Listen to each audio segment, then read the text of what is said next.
এবার বলি Jupiter. Jupiter কী করে আমাদের ওপর নেগেটিভ প্রভাব ফেলতে পারে। নিজের যে পূজা স্থান, নিজের অল্টার, নিজের বাড়ির মন্দির, এই জায়গাটাকে অপরিচ্ছন্ন রাখবেন না।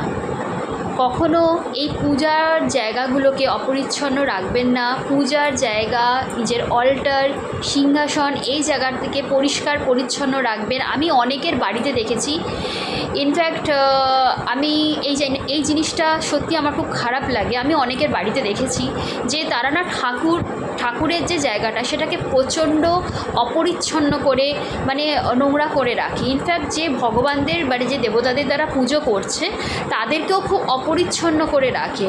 সত্যি কথা, এটা খুবই খারাপ লাগে বলতে। আমার চোখে পড়লে তো আমি সঙ্গে সঙ্গে সেই জায়গাতে গিয়ে আমি সেটাকে পরিষ্কার করার চেষ্টা করি। ইনফ্যাক্ট আমি আমার নিজের বাড়িতেও এটা খুব বেশি করে মেনটেন করি।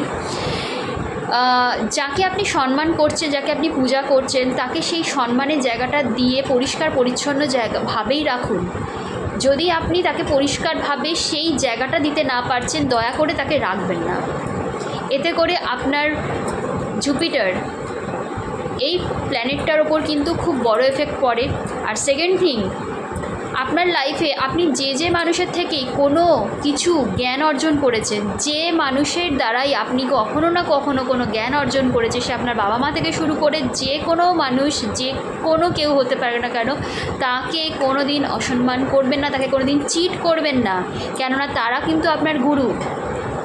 যে গুরুর থেকে আপনি কোনো না কোনো সময় কোনো না কোনোভাবে শিক্ষা জ্ঞান অর্জন করেছেন, তাকে চিট কখনো করবেন না, তাকে অপমান করবেন না, অসম্মান করবেন না।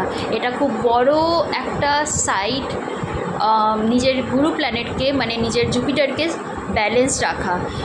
আমি এই ছোট ছোট টিপসগুলো এই জন্য দিই যাতে কিনা আমরা কেউ হয়তো চার্ট অ্যানালিসিস না করিয়ে, বা আমরা হয়তো খুব ডিটেলে আমাদের প্রেডিকশান না করিয়েও নিজের বেসিক লাইফে আমাদের রোজ নামচাতে এই ছোট ছোট জিনিসগুলো মেনটেন করে আমাদের এই প্ল্যানেটারি পজিশনগুলোকে নষ্ট হওয়া থেকে বাঁচাতে পারি। বাট কিছু কিছু সময়, কিছু দশা, কিছু প্রবলেমসের জন্য আমাদের প্ল্যানেটগুলো ধাক্কা খায়, তো সেই জায়গাগুলো অবভিয়াসলি চার্ট অ্যানালিসিস করাটা প্রয়োজন আছে।